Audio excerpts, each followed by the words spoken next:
We are back, League of Piggers, with round 3, and it marks the penultimate chance to watch these pigs racing in the legendary paddock. Water was reintroduced last round, and the pig that caused the biggest splash was Hoshi Oinku from Japan, of course, and it means that he is within striking distance of the top spot. Piggy S'mores, the only other male in this competition, also took a liking to the water, and that combined with a phenomenal performance in the first round means that he is top of the table. Ginger's consistency works for her again as she is in second position. Bear needs a miracle this round if she's to stand a chance in the finals. And finally, although Pepper featured heavily at the start of this video, she is the only one we can write off at this stage, and that means we send our condolences to the people of Mexico. And while they console themselves, let us go over to race 1. And so it begins. The girls get the best start, especially Ginger and Bear now moving forward. Hoshi and Piggy S'mores are stuck behind the two front girls. Ginger's looking the strongest over that third hurdle. Bear's got the best line going into the corner, but the pace of the boys is too high and they overtake the Russian on the bend. Ginger Hamilton starts off strong and finishes it off strong as well. But Hoshi and Piggy S'mores do not look asleep at the wheel. If I'm honest, it looks like a continuation of round 2 with these hurdles. And just look at the jumping from the top 3 pigs especially. Captivating performances. As we watch a pig stampede, it is apparent that the worst kept secret in the League of Pigs is no longer a secret. Piggy S'mores, Ginger and Bear make sure to stay close to Hoshi so that he can reveal the location of the crabapple tree. Whereupon they know they will be met with an almost unlimited supply of crabapples for pigs of this size. And as we watch Pepper frustratedly pace up and down the fence, it is clear that she has not learnt her lesson from round 2. Now, some of the viewers at home may be thinking, why don't you show Pepper the location of the crabapple tree? Well, ordinarily we might, but when you're trying to make a show that's in desperate need of new content, it is much more interesting to watch her naturally figure it out than give her the answer. So we are going to let Pepper sit with her thoughts and continue to race 2. Just like last time, it's the girls who have the best start. Bear and Ginger now going forward over this mountain. Piggy S'mores and Hoshi on their tails for this water though. Bear almost stops. Piggy S'mores rockets past everybody. Ginger has to defend herself against the Japanese pig, but has the better line. Manages to do it. Piggy S'mores seals race 2 and draws him level with Ginger in this round. Hoshi Oinku needs to be careful. He needs to capitalise on these water races if he's to have a chance this season. And if Bear doesn't do something special over the next few races, I fear her championship dreams will be over. Hoshi has managed to find the largest crabapple I've ever seen round here, and he's certainly not willing to share it either. Last week he had the area all to himself, but he doesn't have that luxury right now. And actually, crabapples are very tough to eat, and it's a fact that I think the big man from Japan is learning right now. I would say that he's bitten off more than he could chew, but he's struggling to even bite it right now. Meanwhile, the others have decided that many small apples is the best route forward, and I personally agree with this strategy. I think you could intake more apple by chewing on lots of small objects as opposed to trying to break a large one down. And while we've got them on this side of the fence, it gives us a very small glimpse about what life would have been like for their ancestors. These guys are Kune pigs, and their great-great-great-great-great-great-great-great-great-great-grandparents lived in the forests of New Zealand. And so foraging in woodland comes very naturally to these races. Kunis are also one of the smallest breeds in the world, but that does not mean they stay this small forever. In fact, they still grow at least half the size of most other breeds of pigs. And that means they can grow as much as 80, 100 kilograms, even more. And so the only reason why these 5 are so small is because they are young.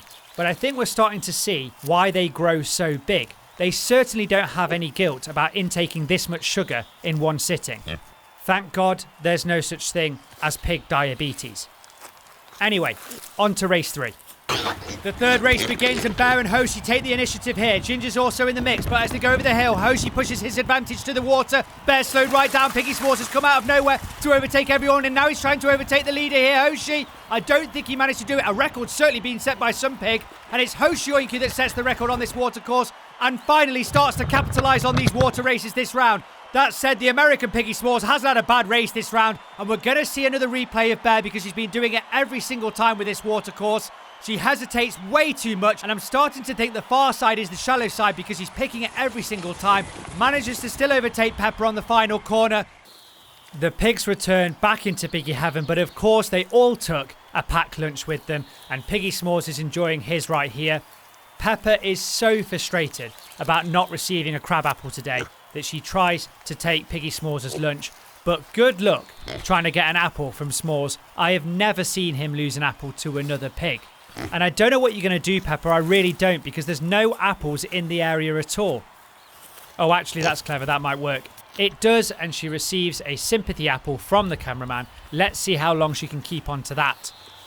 Hoshi has noticed, and he's certainly keen, and Pepper senses that and walks off, but straight into the path of Bear, who's no slouch herself, and immediately takes half of her apple. This Mexican pig is the worst at the apple game.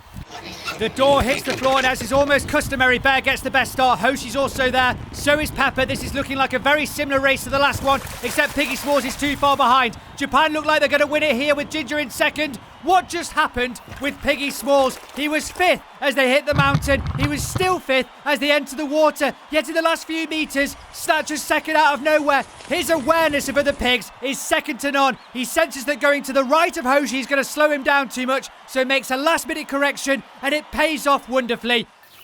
As we know, Bear is one of the lightest pigs in the league, and that makes her very susceptible to being pushed around by larger pigs, such as Hoshi and Piggy S'mores. And on occasion, that does happen. But it doesn't happen as much as you might think, and that's for one big reason. Bear is as tough as a coffin nail, and in my opinion, she's the toughest of the five. She's quite happy to escalate a confrontation with pigs and raise the level of aggression, especially if she feels that she's being told to do something she doesn't want to do. And that means that the larger pigs don't test her as much as a pig like Pepper, because they know when it comes to Bear, it's often not worth the hassle. The pin is pulled, and of course Bear leads the pigs out, but that's short-lived as Ginger starts to move through her gears here and is pulling away from the pigs with every leap. She's going to absolutely destroy them if she cleans this hedge nicely, and she does. There's no more water for the boys to hide behind here, and they look embarrassingly lost for words as Ginger destroys the others in race 5. It is certainly heating up here in round 3. Well, I think it's becoming obvious just how relentless Hoshi is in acquiring new apples, even by pig standards, is pretty intense. And that brings us on to the bigger point of this round, and that is to say that when it comes to pigs, there are two modes in my opinion. The first is when there is no food around.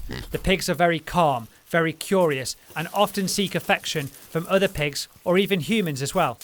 But it's a totally different story when food is introduced, especially high energy, rich foods. Then it's every pig for themselves, and often conflict can occur, especially when the food is limited. But this makes a lot of sense.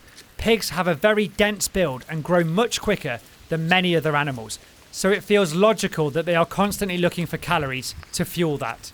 And this dynamic plays out in every single video we do, in the form of the races. There's high energy food at the end of the track, and the pigs go to great lengths to try and get there just a little bit before everybody else and grab a few more mouthfuls. And when you see it like that, it really shows just how passionate the pigs are about food. Okay, that's enough apples for you guys. Go walk over to the box, get inside it and get ready so that we can start race 6. The 6th race commences, and for the 6th time, Bear gets the best start, but this is the watercourse, so as they go over the hill, the boys desperately trying to get round the gills here. Hoshi finds the best line and ploughs through the water in 3 bounds. This is going to seal the win for him, but Ginger doesn't go away quietly, and Piggy S'mores has to settle for 3rd. So as we enter the final race, there is 2 points between the top 3 pigs, and so it means that race 7 will decide who is in pole position for the finals. Well, Piggy S'mores has had a fantastic round, hasn't he? But he's not the only one. Of course, we've seen brilliant performances from Hoshi Oinku and Ginger Hamilton. And that means that these 3 pigs all have a shot at winning the most important championship to date. But before we go on to the final race, we have an extremely important job to do, which is to get Piggy S'mores to pay tribute to our sponsors. And I'm sure the Patreon members will not mind the continuity error that's about to occur as Piggy S'mores pays tribute to them in front of a straight track.